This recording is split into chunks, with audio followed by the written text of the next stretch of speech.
அனைவருக்கும் வணக்கம். இன்றைக்கி நம்ம இந்த வீடியோவில் எதை பற்றி பார்க்க போகிறோம்னா கடகராசி பற்றி பார்க்க போகிறோம். கடகராசிக்கு சுக்கிர திசை எப்படி இருக்குன்னு பார்க்கலாம். சரிங்களா? அது என்ன கடகராசி சுக்கிர திசைன்னு கேட்டிங்கன்னா, கடகராசிக்காரங்களுக்கு அந்த 3 நட்சத்திரத்தில் தான் பிறந்திருப்பீங்க. அந்த 3 நட்சத்திரக்காரங்களுக்கும் அந்த சுக்கிர திசையை சந்திச்சே தீருவீங்க. அதாவது பார்த்திங்கன்னா உங்களுக்கு புனர்பூச நட்சத்திரம், பூச நட்சத்திரம், ஆயில்ய நட்சத்திரம், இந்த 3 நட்சத்திரத்துலாம் கடகராசியில் 3 நட்சத்திரம் தான் இருக்குது. இந்த 3 நட்சத்திரத்தில் தான் பிறந்திருப்பீங்க. புனர்பூச நட்சத்திரக்காரங்களுக்கு பிறக்கும் போது குரு திசை, ரெண்டாவது பார்த்திங்கன்னா உங்களுக்கு சனி திசை நடக்கும். 19 வருஷம் சனி திசை. அதுக்கப்புறம் உங்களுக்கு புதன் ஒரு 17 வருஷம் திசை நடத்தும். 4வது கேது திசை ஒரு 7 வருஷம் நடத்தும். அதுக்கப்புறம் 20 வருஷம் உங்களுக்கு சுக்கிர திசை. கிட்டத்தட்ட உங்களுக்கு நடு வயசுக்கு மேலே உங்களுக்கு வந்துடும். கிட்டத்தட்ட ஒரு சில பேர் 40 வயசுக்கு மேலே தாண்டிடுவீங்க.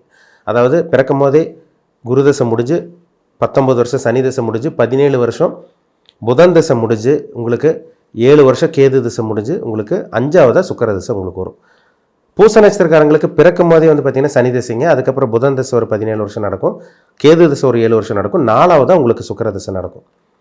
ஆயில்ய நட்சத்திரக்காரங்களுக்கு பிறக்கும் போதே புதன் திசை, அதுக்கப்புறம் 2வது கேது திசை, 3வது சுக்கிர திசை வந்துடும். உங்களுக்கு சீக்கிரமாகவே வந்துடும் ஆயில்ய நட்சத்திரக்காரங்களுக்கு. இது எப்படி இருக்குன்னு கேட்டிங்கன்னா, இந்த சுக்கிரன் எப்படி இருக்குன்னு கேட்டிங்கன்னா, ஏன்னா ஜாதகத்தில் சுக்கிரன் கிடக்கூடாது. ஏன்னா அவர் இயற்கை சுபகிரகம். ஒருத்தர் நல்ல லட்சக்கணக்கில் கோடிக்கணக்கில் சம்பாதிக்கணும்னா ஜாதகத்தில் குரு சுக்கிரன் பங்கம் இல்லாமல் கெடாமல் இருக்கணும். அவங்க தான் கோடீஸ்வரனாக வாழ முடியும். இப்போ குரு கெட்டு போய் நீச்சமாய் அஸ்தமனமாய் சனியோடையோ எல்லாம் கெட்டு மறைஞ்சு போய் சுக்கிரன் அஸ்தமனம் ஆயிட்டாருன்னா இவங்களால பெரிய செல்வந்தராக ஒரு சொகுசான வாழ்க்கையை இவங்களால அனுபவிக்க முடியாமல் போயிடும். வாழ்நாள் ஃபுல்லாக அனுபவிக்க முடியாது. இப்போ சுக்கிரன் 20 வருஷம் திசை நடத்துவார். மிகப்பெரிய திசை. அதாவது நவகிரகங்களில் 9 கிரகங்களில் மிகப்பெரிய ஒரு திசை நடத்தக்கூடிய கிரகமே சுக்கிரன் தான். அதுக்கப்புறம் தான் உங்களுக்கு சனி, ராகு, குருவெல்லாம் வரும். 20 வருஷம் சுக்கிர திசைங்க. சுக்கிரன் சொகுசுக்கு உண்டான கிரகம், லக்ஸுரிக்கு உண்டான கிரகம், ஆடம்பரத்துக்கு உண்டான கிரகம். ஒரு மனுஷன் நல்லா இன்பமாக நல்லா சொகுசாக ஆடம்பரமாக ஒரு சொகுசான ஒரு நிம்மதியான ஒரு வாழ்க்கை வாழணும்னா ஜாதகத்தில் சுக்கிரனோட தயவு கண்டிப்பாக தேவைப்படும். சுக்கிரன் நல்லா இருந்தால் தான் அவங்களுக்கு வாழ்க்கை நல்லாயிருக்கும். சுக்கிரன் கெட்டு போயிட்டாருன்னா ராகுவோட இருந்து சனியோட இருந்து செவ்வாய் கூட சுக்கிரன் இருக்கலாம், தப்பு கிடையாதுங்க. ஆனால் சனியோட சுக்கிரன் இருந்துச்சுன்னா, ராகுவோட சுக்கிரன் இருந்ததுன்னா அந்த சுக்கிரன் திசை பால்னு சொல்லுவாங்க. சுக்கிர திசை ஒன்றுமே பண்ணாது. சுக்கிர திசை வீண் தான். சுக்கிர திசை வந்தால் பார்த்திங்கன்னா உங்களுக்கு அப்படி புரட்டி போட்டுரும், இப்படி போட்டுரும், கோபுரத்தில் உச்சி கொண்டு போயிடும். சுக்கிர திசை பார்த்திங்கன்னா கூரை பிச்சுட்டு கொட்டுனாலாம் சொல்லுவாங்க. ஆனால் சுக்கிரன் ராகுவோடையோ சனியோடையோ சேர்ந்து நெருக்கமான ஒரு கிட்டத்தட்ட ஒரு 5 டிகிரி அல்லது 8 டிகிரிக்குள்ளே நெருக்கமாக இருந்து திசை நடத்திருச்சுன்னா அந்த சுக்கிர திசை ஒன்றுமே பண்ணாதுங்க. 20 வருஷம் வாழ்க்கை போராட்டம் தான். அது நிறைய ஜாதகத்தில் பார்க்க முடியுது. நிறைய பேர் புலம்புவாங்க, சார் சுக்கிர திசை வந்துருச்சு, நாங்கள் நல்லா இருப்போம்னு சொன்னாங்க, ஆனால் ஒன்றுமே நடக்கலைன்னு சொல்லுவாங்க. பார்த்தா சுக்கிரன் ராகுவோட இருக்கும், சுக்கிரன் சனியோட சேர்ந்துருக்கும், இல்லை சூரியனோட சேர்ந்து நெருக்கமாக உங்களுக்கு 3-5 டிகிரிக்குள்ளே அஸ்தமனம் ஆயிருப்பார். அந்த சுக்கிரன் ஒன்றுமே பண்ணாதுங்க. மன வாழ்க்கையில் பிரச்சனை, திருமண வாழ்க்கையில் பிரச்சனை, பெண்களால் அசிங்கமானம், நிறைய கண்டத்தை சந்திக்கிறது, இதெல்லாமே இந்த சுக்கிர திசையில் தான் உங்களுக்கு கொடுக்கும். அது குறிப்பிட்ட லக்னம். அதாவது இந்த தனுசு லக்னத்துக்கும் மீன லக்னத்துக்கு மட்டும் சுக்கிரன் நல்லதே பண்ண மாட்டார். அவர் இருக்கிற இடத்த பொறுத்து. இப்போ தனுசு லக்னத்துக்கு சுக்கிரன் 6ஆம் இடத்துல இருக்கிற விட அவர் 11ஆம் இடத்துல இருந்தால் கூட சில நல்ல விஷயங்களை ஏற்படுத்தி கொடுக்கும். ஒரு சில விஷயங்கள் கெட்டது நடந்தால் கூட பண விஷயத்தில் அவங்களுக்கு நல்லது நடந்துடும். மீன லக்னக்காரங்களுக்கு ஒரு சில பேர் சுக்கிரன் 8லேயே உட்காந்துருவார். அவர் 3ஆம் இடத்துல இருந்தால் கூட பரவாயில்ல, 8ஆம் இடத்தோட சம்மந்தப்பட்டு இல்லை லக்னத்திலே எல்லாம் சம்மந்தப்பட்டு இல்லை மற்ற இடத்துலலாம் இருந்துட்டாருன்னா சுக்கிர ஒரு வழி பண்ணிடுங்க அவங்களை. 20 வருஷம் வாட்டி வதைச்செடுக்கும். அப்படியே சொகுசு வாழ்க்கை வாழ்கிற மாதிரி தெரியும். வாழ்க்கை அப்படியே நல்லா போகிற மாதிரி தெரியும். அப்படியே கொண்டு போய் அப்படியே மேலே கொண்டு போய் அப்படியே கீழே படுக்க வச்சணும். இதுதான் சுக்கிரனோட வேலை. அப்போ சுக்கிரன் ஜாதகத்தில் கிடக்கூடாதுங்க. நல்ல ஒரு அமைப்பில் இருக்கணும். சுக்கிரன் குருவோட சேர்க்கை இல்லாமல் இருக்கிற விட பார்வை இருந்தால் கூட பரவாயில்ல தான். அப்போ சுக்கிரன் எங்கே இருக்கணும்? லக்னத்துக்கு 1ஆம் இடத்துல இருக்கலாம், லக்னத்திலே சுக்கிரன் இருக்கலாம், லக்னத்துக்கு 5ஆம் இடத்துல இருக்கலாம், லக்னத்துக்கு 2ஆம் இடத்துல இருக்கலாம், 3ஆம் இடத்துல சுக்கிரன் இருந்தால் கூட பரவாயில்ல தான். ஆனால் 8க்கு சுக்கிரன் போயிடக்கூடாது, 8ஆம் இடத்துக்கு சுக்கிரன் போகக்கூடாது. 3ஆம் இடத்துல சுக்கிரன் அரைமறைவு ஸ்தானம் பாதி மறைஞ்சிருவார். சுக்கிரன் 12ஆம் இடத்துல இருந்தால் நல்லாயிருக்கும். அயன சயன போகஸ்தானம், படுக்கை சுகம் நல்லாயிருக்கும், நல்ல ஒரு இன்பத்தை அனுபவிப்பாங்க, கட்டில் சுகம் நல்லாயிருக்கும், நல்லா தூங்குவாங்க, நல்லா சாப்பிடுவாங்க, நல்லா சம்பாதிப்பாங்க, நல்லா ஜாலியாக செலவு பண்ணுவாங்க. 12ல் இருக்க சுக்கிரன் திசை நடந்ததுன்னா.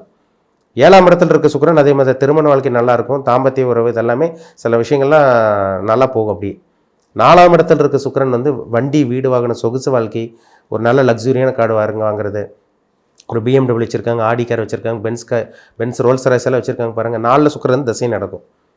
ஆட்டோமேட்டிக்காக பணக்காரனை மாறுவாங்க. இதெல்லாமே ஒரு நல்ல ஒரு இடங்க. அதுவும் 5ஆம் இடத்துலலாம் சுக்கிரன் இருந்தால் மிகப்பெரிய ஒரு செல்வந்தராக மாறிடுவாங்க. 10ல் சுக்கிரன் இருக்கலாம். 10ல் சுக்கிரன் இருந்தாலும் கார்மெண்ட்ஸ் தொழில் பண்ணுறது, இந்த ஃபர்னிச்சர் இது பண்ணுறது, ஹோட்டல் பிஸ்னஸ் பண்ணுறது, இந்த அறுசுவை உணவு இது பண்ணுறது, ட்ராவல்ஸ் வச்சு நடத்துறது, அதேமாதிரி வந்து பார்த்திங்கன்னா இந்த பியூட்டிஷியன் லேடிஸ் வந்து பியூட்டி பார்லரில் வைக்கிறாங்க பார்த்தீங்களா, இது எல்லாமே சுக்கிரன் தாங்க. அப்போ 10ல் சுக்கிரன் இருந்தால் சொகுசு சம்பந்தமான விஷயங்கள், அழகு ஆடம்பர சம்பந்தப்பட்ட பொருட்கள் வியாபாரம் சேல்ஸ் பண்ணுறது, இதெல்லாமே 10ல் இருக்க சுக்கிரன் அந்த திசை நடத்த வந்தால் கண்டிப்பாக ஏற்படுத்தி கொடுக்கும். 11ல் சுக்கிரன் இருக்கலாங்க, அது அபாரமான வளர்ச்சி. 11ல் சுக்கிரன் எல்லாம் இருந்ததுன்னா கண்டிப்பாக ஜாதகர் வந்து மிகப்பெரிய கோடீஸ்வரனாக மாறிடுவாங்க, நிறைய பணத்தை சம்பாதிப்பாங்க, பெண்களால் ஆதாயம் கிடைக்கும், பெண்கள் வந்து இவங்களுக்கு சப்போர்ட் பண்ணுவாங்க. நீங்கள் பெண்களாக இருந்தால் வேற ஒரு பெண்களோட நட்பு கிடைக்கும், அவங்க உங்களுக்கு உதவி செய்வாங்க. ஒரு ஆண்களாக இருந்தால் உங்களுக்கு பெண்களோட சப்போர்ட் கிடைக்கும், பெண்களோட ஆதரவு கிடைக்கும். 11ஆம் இடத்துல இருக்க சுக்கிரன் கண்டிப்பாக கொடுப்பார். 8ஆம் இடத்துல சுக்கிரன் சம்மந்தப்பட்டுச்சுன்னா பெண்களால் அசிங்கமானம், அதே மாதிரி வந்து பார்த்திங்கன்னா பெண்களால் பிரச்சனை, அதே மாதிரி கணவன் மனைவி உறவில் பிரச்சனை. 8ல் சுக்கிரன் தசை நடத்தினாலே மனைவிக்கும் கணவனுக்கும் பிரச்சனை போராட்டம்லாம் வந்துடும். அந்த சுக்கிர திசையில் கண்டிப்பாக கொடுக்கும். இது மேக்ஸிமம் வந்து பார்த்திங்கன்னா இந்த ஆயில்ய நட்சத்திரக்காரங்களும் அந்த பூச நட்சத்திரக்காரங்களும் சந்திக்கிறாங்க. ஒரு சில பேருக்கு வந்து பார்த்திங்கன்னா அந்த புனர்பூச நட்சத்திரக்காரங்களுக்கு வருது, அது அவங்களுக்கு 40-45 வயசுக்கு மேலே வரனால அது பெருசாக எஃபெக்ட் பாதிப்பு கொடுக்கறதில்ல. ஆனால் அது இருக்கிற இடத்த பொறுத்து. சுக்கிரன் 8ஆம் இடத்துல இருந்தால் கூட உங்களுக்கு வேற சில கிரகங்களோட தொடர்பு ஏற்பட்டால் தப்பிச்சுக்கலாம். பாவ கிரகங்களோட சம்மந்தப்பட்டால் தேவையில்லாத பிரச்சனை 40-45 வயசுக்கு மேலே பிரிகிறாங்க பார்த்தீங்களா, அது எல்லாமே இந்த 8ல் இருக்க சுக்கிரன் தாங்க. மர்மூர்ப்பு சம்மந்தப்பட்ட பிரச்சனை, அந்த மர்மூர்ப்பு சம்மந்தப்பட்ட வியாதிகள், கிட்னி சம்மந்தப்பட்ட தொந்தரவுகள், லேடிஸாக இருந்தால் அந்த கர்ப்பப்பை பிரச்சனை, இதெல்லாமே இந்த ஒரு சில பேருக்கு 30-35 வயசில் ஸ்டார்ட் ஆகும். அதாவது நட்சத்திரத்தை பொறுத்து, சரிங்களா. உங்களுக்கு பூச நட்சத்திரம்னா சின்ன வயசுலேயே உங்களுக்கு ஒரு மிடில் ஏஜில் உங்களுக்கு வரும். ஆயில்ய நட்சத்திரக்காரனா மூணாவது உங்களுக்கு சுக்கிரதிசை வந்துடும். உங்களுக்கு பிறந்ததும் கிட்டத்தட்ட பார்த்தீங்கன்னா ஒரு 20 வயசுக்கு அப்புறமே உங்களுக்கு சுக்கிரதிசை வரக்கூடிய இந்த வாய்ப்புகள் உங்களுக்கு அதிகம், நட்சத்திர பாதத்தை பொறுத்து. நான் ஒரு அப்ராக்சிமேட்டாக சொல்கிறேன். என்ன நட்சத்திரம், ஆயில்ய நட்சத்திரம் 1ஆம் பாதமாக 2, 3, 4 பாதமாக அதுக்கு தகுந்த மாதிரி அந்த தசை வந்து கூடுதல் குறைவாக உங்களுக்கு ஏற்படுத்தி கொடுக்கும். அதனால் சுக்கிரன் வந்து 8ஆம் இடத்துல மறையக்கூடாது. 3ஆம் இடத்துல இருந்தால் கூட அது அரைமறைவு ஸ்தானங்கிறதுனால அது ஒரு தனிச்சிருக்கிறது நல்லதுங்க. 3ல் சுக்கிரன் தனிச்சிருக்கிறது நல்லது, பரவாயில்ல, ஓகேவாக இருக்கும். அவர் ராகுவோடையோ சனியோடையெல்லாம் செவ்வாயோட இருக்கிறத விட உங்களுக்கு ராகு சனியோடு இருக்கிறது ரொம்ப ஒஸ்டான ஒரு அமைப்பு கொடுக்கும். கேதுவோட சுக்கிரன் இருந்தால் கூட பரவாயில்ல, அதுவும் ஒரு சில நல்ல விஷயங்கள், ஒரு நல்ல ஒரு வாழ்க்கையை ஏற்படுத்தி கொடுக்கும். ஆனால் ராகுவோடையும் சனியோடையும் இருக்கக்கூடிய சுக்கிரன் ஒரு கெட்ட சுக்கிர தசையாக தான் இருக்கும். அதில் மிகப்பெரிய பாதிப்பு கண்டிப்பாக ஏற்படுத்தும். ஒரு சில பேர் தவறான வழிகள் போகிறது, தாம்பத்திய உறவில் தவறான வழிக்கு போகிறது, இல்லீகல் கண்டக்ட் ஏற்படுத்துறது, அடுத்தவங்களோட தொடர்பு ஏற்படுத்து கெட்ட பழக்கங்கள் கொண்டு போய் விடுறது எல்லாமே அந்த சுக்கிரன் தாங்க. போதைக்கு அடிமையாகிறதெல்லாம் அந்த சுக்கிர திசையில் தான் நடக்கும், ராகு சனி காம்பினேஷன் வந்துச்சுன்னா. அப்போ சுக்கிரன் ஜாதகத்தில் கெடாமல் உங்களுக்கு நல்ல ஸ்தானத்தில் உட்காந்து கேந்திர ஸ்திரிகோணம் 1, 4, 7, 10 அல்லது 1, 5, 9 அல்லது 2ஆம் இடமோ 11ஆம் இடமோ இந்த மாதிரிலாம் இருந்துச்சுன்னா 12ஆம் இடத்துல கூட சுக்கிரன் இருக்கலாம். நல்ல ஒரு கட்டல் சுகம், நல்ல ஒரு இன்பம், இதெல்லாமே ஒரு நல்ல ஒரு சில விஷயங்களை கண்டிப்பாக சுக்கிரனால் ஏற்படுத்தி கொடுக்கும். 12ல் சுக்கிரன் இந்த 7ஆம் இடத்துல இருக்க சுக்கிரன் நல்லா இருக்கவங்களுக்கு பாருங்கள் தாம்பத்திய உறவு நல்லா இருக்குங்க. அது எல்லாத்துக்கும் கிடைக்காது, ஒரு சில பேர்த்துக்கு இந்த ரேராக வரும். இதெல்லாம் அவங்களாம் கொடுத்து வச்சவங்கன்னு சொல்லலாம்.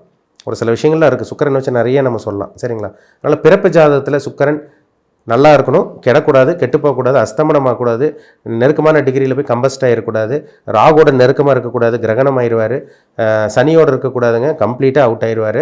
அந்த சொகுசுக்குண்டான அத்தனை வாழ்க்கையும் உங்களுக்கு கொடுக்க மாட்டார். சுக்கிரன் சனியோடு இருந்து சுக்கிரதசை வர்றவங்களாம் பாருங்கள் கஞ்சத்தனமாக இருப்பாங்க, அவங்க செலவு பண்ண மனசே வராது, காசு இருந்தால் அவங்களால அனுபவிக்க முடியாது. இதெல்லாமே இந்த சுக்கிரன் சனி காம்பினேஷன் வந்து இந்த சுக்கிர திசையில் நிச்சயமாக ஏற்படுத்தி கொடுக்கும், சரிங்களா. அதனால் உங்கள் ஜாதகத்தில் பிறப்பு ஜாதகத்தில் நீங்கள் என்ன நட்சத்திரம், புனர்பூச நட்சத்திரமா, பூச நட்சத்திரமா, ஆயில்ய நட்சத்திரமா, என்ன தசாபுத்தி போகுது, இப்போ சுக்கிரன் ஸ்டார்ட் ஆகிட்டாரா இல்லை இனிமேல் தான் வருவாரா, இது உங்கள் தனிப்பட்ட ஜாதகத்தை பார்த்து தெளிவாக தெரிஞ்சுக்குங்க. மீண்டும் அடுத்த பதிவில் சந்திக்கும் வரை உங்களிடமிருந்து விடைபெறுவது உங்கள் ஜோதிடர் தமிழரசன். நன்றி.